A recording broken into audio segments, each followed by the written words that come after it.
तो दोस्तों आज इस वीडियो में मैं आपको अपनी इन्वेस्टमेंट जर्नी बताने वाला हूँ। पिछले 5-6 सालों में कैसे मेरा पोर्टफोलियो ग्रो हुआ है। अब इस वीडियो बनाने का मेरा पर्पस ये है कि आज के ज़माने में जब हर कोई सिर्फ ऑप्शन बाइंग की बात कर रहा है, इंट्राडे ट्रेडिंग की बात कर रहा है, शॉर्ट टर्म ट्रेडिंग की बात कर रहा है, मैं इस वीडियो में आपको अपना जो कंसोलिडेटेड अकाउंट स्टेटमेंट है पिछले 4 सालों का दिखाऊंगा और मैं आपको ये दिखाने की कोशिश करूंगा यहाँ पे कि कैसे एक लॉन्ग टर्म इन्वेस्टर की वेल्थ ग्रो होती है अगर स्टॉक मार्केट में अच्छी रिटर्न्स आती है। कुछ पीरियड ऐसे भी आता है जब ग्रोथ नहीं देखने को मिलती है, आपको गिरावट देखने को मिलती है, लेकिन इवेंचुअली अगर आप स्टॉक मार्केट में लॉन्ग टर्म के लिए इन्वेस्ट कर रहे हो तो भी आपकी एक वेल्थ अच्छी खासी ग्रो होती है।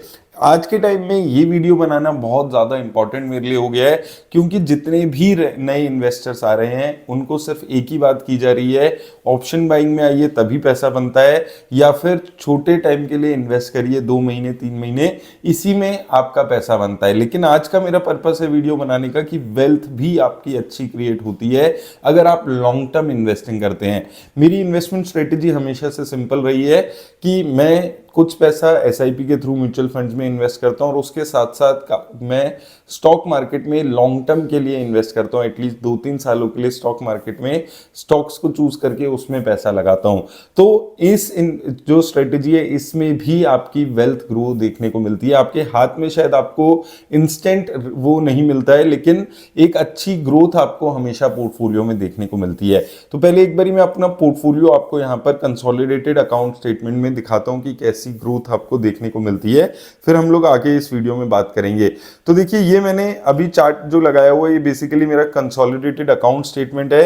यहाँ लेफ्ट में अमाउंट आ रहा होता है जिसको मैंने हाइड किया हुआ है और ये टोटल वेल्थ की ग्रोथ यहाँ पर मंथ ऑन मंथ यहाँ पर दिखाई हुई है। आपके पास भी जो कंसोलिडेट अकाउंटिंग स्टेटमेंट आती होगी एनएसडीएल सीडीएसएल में, उसमें एक ऐसा चार्ट बना होता है, वो आप देख सकते हैं। अब हम लोग यहाँ पर 2020 से यहाँ पर बात कर रहे हैं, जनवरी 2020 से कैसे मेरे पोर्टफोलियो में ग्रोथ देखने को मिली है। तो आप यहाँ पर देखेंगे तो फरवरी 20 में और मार्च 20 में अच्छी खासी गिरावट देखने को मिली थी। मार्च 20 में 15% की गिरावट थी, फरवरी में 4% की गिरावट थी। ये कोविड का टाइम था। अब यहाँ पर मेरे पोर्टफोलियो में सिर्फ 15.5% की क्यों गिरावट है, क्योंकि इसमें मैंने जब ओवरऑल मार्केट में गिरावट आई थी तो मैंने खुद पैसा इन्वेस्ट किए थे, तो इसलिए यहाँ पर सिर्फ 15.5% की ओवरऑल पोर्टफोलियो में गिरावट है। इसके बाद आप देखेंगे अप्रैल का महीना आया था, रिकवरी हुई थी मार्केट में, तो एक महीने में 22% की ग्रोथ देखने को मिली थी। उसके बाद आप देखेंगे तो लगातार ये कोविड के टाइम पे 2020 का हम पोर्टफोलियो देख रहे हैं, लगातार ग्रोथ देखने को मिली। मंथ ऑन मंथ 10%, 9%, 6.5% तक की ग्रोथ देखने को मिली। और उसके बाद आप देखेंगे एक महीने में नेगेटिव रिटर्न्स थी और बाद में फिर नवंबर में और दिसंबर में मार्केट में अच्छी ग्रोथ आई, तो पोर्टफोलियो में भी आपको अच्छी ग्रोथ देखने को मिली। तो ये आप देखेंगे कि स्टॉक मार्केट के हिसाब से पोर्टफोलियो अपने आप आपका चलता है जब आप लॉन्ग टर्म के लिए इन्वेस्ट करते हैं। उसके बाद पीरियड आता है 2021 का। 2021 के पीरियड में भी अगर आप देखेंगे तो एक कंसिस्टेंसी आपको मार्केट में देखने को मिली थी उस टाइम पे। अगर आप उस टाइम का पीरियड उठा के देखेंगे तो लगातार ग्रोथ हुई थी। फरवरी में 11-12% की ग्रोथ मेरे पोर्टफोलियो में हुई। फिर 2 महीने आप देखेंगे तो यहां पर भी ग्रोथ आपको देखने को मिली है और लगातार आपको यहां पर पोर्टफोलियो में ग्रोथ देखने को मिली है। किसी महीने में 2-4% की गिरावट, किसी महीने में 2-4% का उछाल, और ओवरऑल पूरे साल में आप देखेंगे तो यहां से लेके पोर्टफोलियो यहां तक पहुंच गया और उतार चढ़ाव यहां पर चलते रहे पोर्टफोलियो में। तो यही एक लॉन्ग टर्म इन्वेस्टिंग की जब हम बात करते हैं कि स्टे में गिरावट आई है, रिटर्न्स नहीं आ रही है, तो इसलिए मैं आपको हमेशा बोल पाता हूं कि डरने की आपको जरूरत नहीं होती है अगर आपको कुछ पीरियड के लिए रिटर्न्स अपने स्टॉक्स में नहीं देखने को मिली है। तो वही चीज मैं बता पाता हूं क्योंकि एक्सपीरियंस ऐसा ही रहा है कि जरूरी नहीं है आपको हर महीने हर साल रिटर्न्स मिले, लेकिन इवेंचुअली अगर आप लॉन्ग टर्म के लिए इन्वेस्ट कर रहे हो तो आप देखेंगे आपका पोर्टफोलियो वन साइडेड ग्रो होते हुए ही आपको नजर आएगा। अब अगर हम 2022 का पीरियड देखेंगे तो यहां पे आप देखेंगे 5-6 महीने तक स्टॉक मार्केट में रिटर्न्स नहीं दी, तो आप देखेंगे जो मेरा पोर्टफोलियो है उसमें भी यही चीज आपको देखने को मिली है कि 5 महीने तक जो जो मेरा पोर्टफोलियो है वो फ्लैट यहाँ पर चला है। अब इसमें आपको एक चीज़ और समझनी है कि साथ साथ मैं हर महीने पैसे इसमें ऐड कर रहा हूँ, उसके बाद भी यहाँ से आप देखेंगे जनवरी से लेकर जून तक पोर्टफोलियो में कोई खास ग्रोथ देखने को नहीं मिली। उसका रीज़न यही था कि स्टॉक मार्केट में ओवरऑल ग्रोथ नहीं थी, फिर भी मैं थोड़े थोड़े करके पैसे उस टाइम पे भी नीचे की मार्केट में भी इन्वेस्ट कर रहा था। अब जब स्टॉक मार्केट में फिर से उछाल देखने को मिला तो आप देखेंगे एक महीने में 11% की रिटर्न। और सबसे अच्छी बात क्या होती है लॉन्ग टर्म इन्वेस्टिंग की, जो हम हमेशा कंपाउंडिंग की बात करते हैं, कि ये जो जुलाई में मेरे पोर्टफोलियो में आपको 11% का उछाल देखने को मिला, तो जितना पैसा मैंने पिछले 3-4-5 सालों से एक्युमुलेट किया था उस पूरे पैसे पे एक महीने में 11% की रिटर्न, तो जो पिछले कई सालों से धीरे धीरे मैंने इन्वेस्ट किया एक महीने में उसका बेनिफिट मुझे मिला।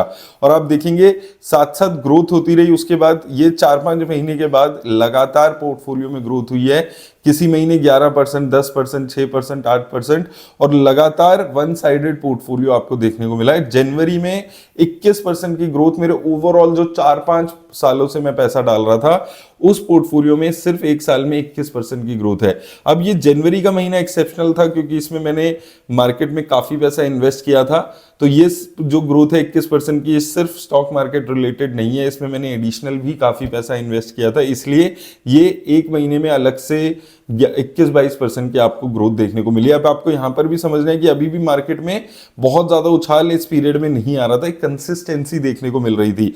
और उस पीरियड में भी आप देखेंगे मेरे पोर्टफोलियो में एक लगातार कंसिस्टेंट ग्रोथ आपको देखने को मिली। क्यों? क्योंकि मैं पैसा एडिशनल लगाता रहा, स्टॉक मार्केट में फायदा होता रहा, और स्टॉक मार्केट पे भरोसा था मुझे कि हाँ आने वाले टाइम में भी मार्केट में ग्रोथ देखने को मिलेगी। उसके बाद आया अभी जो हमारा जनवरी 2023 का पीरियड गया है, अब मैंने नीचे लेवल पे काफी पैसा इन्वेस्ट किया हुआ था, तो उसके बाद से आप देखिए हर महीने ग्रोथ आपको पोर्टफोलियो में देखने को मिली, कभी 6% की, 7% की, हर महीने ये आ रही है। और ये ग्रोथ किस पे आ रही है? ओवरऑल पैसे पे। जो 4 साल से पैसा इन्वेस्ट हो रहा था उस पैसे पे एक महीने में 9% की, 8% की, 7% की, और हर महीने ये ग्रोथ होती रही क्योंकि इन पीरियड्स में स्टॉक मार्केट ने सही मायने में भागना अब शुरू कर दिया था। तो लगातार अब मुझे कोई एडिशनल बहुत ज़्यादा पैसा इन्वेस्ट नहीं करने की ज़रूरत पड़ी। उसके बाद भी हर महीने फरवरी, मार्च, अप्रैल आप देख रहे हैं कंसिस्टेंटली पोर्टफोलियो में 3-4-5-10% की रिटर्न्स आती रही। नवंबर का एक्सेप्शनल महीना गया था तो 11% की रिटर्न आ गई। अब ये अगेन वही चीज़ मैं जो रिपीट कर रहा हूँ बार बार, ये जो नवंबर 23 में 11% की रिटर्न आई, ये 5-6 साल से जो पैसा धीरे धीरे करके एक्युमुलेट किया था उस पर आपको देखने को मिली। और आप ओवरऑल देखेंगे 4 सालों में अगर हम यहाँ पर कंसोलिडेटेड अकाउंट स्टेटमेंट देख रहे हैं तो लगातार ग्रोथ आपको पोर्टफोलियो में देखने को मिलती है। तो ये वीडियो मेरा बनाने का पर्पस भी आपको यही चीज समझाने का है। अगर आप नए इन्वेस्टर हैं और आप सिर्फ ऑप्शन बाइंग, ट्रेडिंग, इन सब चीजों में लग रहे हैं तो आपका पैसा शायद इस तरीके से ग्रो ना हो पाए। और लॉन्ग टर्म इन्वेस्टिंग में भी पैसा बनता है, वेल्थ क्रिएट होती है, हर साल आपके पैसे आपको ग्रो होते हुए दिखते हैं। जब मार्केट में तेजी आती है, जैसे मैंने अभी आपको अपना 2023 के पोर्टफोलियो की ग्रोथ दिखाई है, तो आप देखेंगे हर महीने अगर आप 5-10% से ग्रो कर रहे हैं तो आपने पूरे साल में अपना पैसा लगभग डबल कर लिया होता है। अगर आप एक साल बाद देखते हैं, वो आप कब कर पाते हैं? जब आप मार्केट की मुश्किल पीरियड में, जब मार्केट में रिटर्न्स नहीं आ रही थी, उस पीरियड में भी स्टॉक मार्केट से पैसा नहीं निकालते और एडिशनल पैसा उस टाइम पे इन्वेस्ट करते हैं। जैसे कि मैंने आपको दिखाया 2022 में जब मार्केट में रिटर्न्स नहीं थी तब भी मैंने जनवरी में एक्स्ट्रा पैसा इन्वेस्ट किया था कि मेरे पोर्टफोलियो में ओवरऑल की 21-22% की ग्रोथ थी उस वक्त में। तो ये चीज आपको हमेशा समझ के चलनी है मार्केट में कि सिर्फ ऑप्शन बाइंग और ट्रेडिंग से पैसा नहीं बनता है, लॉन्ग टर्म इन्वेस्टिंग भी बहुत अच्छी आपको वेल्थ क्रिएट करके देता है। सालों से जो आपने धीरे धीरे पैसा इन्वेस्ट किया होता है, जब मार्केट में उछाल आता है जैसे 2023 में हमने देखने को मिला, तो जो आपने बहुत टाइम से धीरे धीरे करके पैसा एसआईपी में इन्वेस्ट किया होता है, आपने स्टॉक्स में इन्वेस्ट किया होता है, उस पैसे पे आपको एक अच्छी कंपाउंडिंग रेट पे इंटरेस्ट रिटर्न्स यहाँ पर जनरेट होती है। तो मैं आपको यही चीज बोलूंगा कि बहुत फैंसी वर्ड्स लगते हैं, ऑप्शन बाइंग, ट्रेडिंग, एक महीने में 1 लाख रुपए की इनकम हो जाती है, एक दिन में 1 लाख रुपए कमा सकते हैं, लेकिन वहां पे रिस्क बहुत ज्यादा होता है। वहां पे हर कोई पैसा नहीं कमा पाता है, 1-2% लोग हैं जो इन तरीकों से पैसा कमा पाते हैं, क्योंकि वहां पे रिस्क बहुत ज्यादा है। तो आप भी ये जो लॉन्ग टर्म इन्वेस्टिंग है उसको जरूर करिए। आप अगर ऑप्शन बाइंग करते हैं, ट्रेडिंग करते हैं, तो एक साइड में आप थोड़ा बहुत पैसा उसमें इन्वेस्ट करके अपनी लक आजमा सकते हैं, लेकिन लॉन्ग टर्म के लिए आपको वेल्थ क्रिएट करने की ज़रूरत बहुत ज़्यादा होती है। उसमें जैसे कि मैंने आपको यहाँ पर दिखाया, एक अच्छी खासी ग्रोथ आपको देखने को मिलती है। तो उम्मीद करता हूँ आपको हेल्प मिलेगी इस वीडियो से समझने के लिए कि कैसे लॉन्ग टर्म इन्वेस्टिंग में एक कंपाउंडिंग इम्पैक्ट से एक अच्छी वेल्थ आप क्रिएट कर सकते हैं।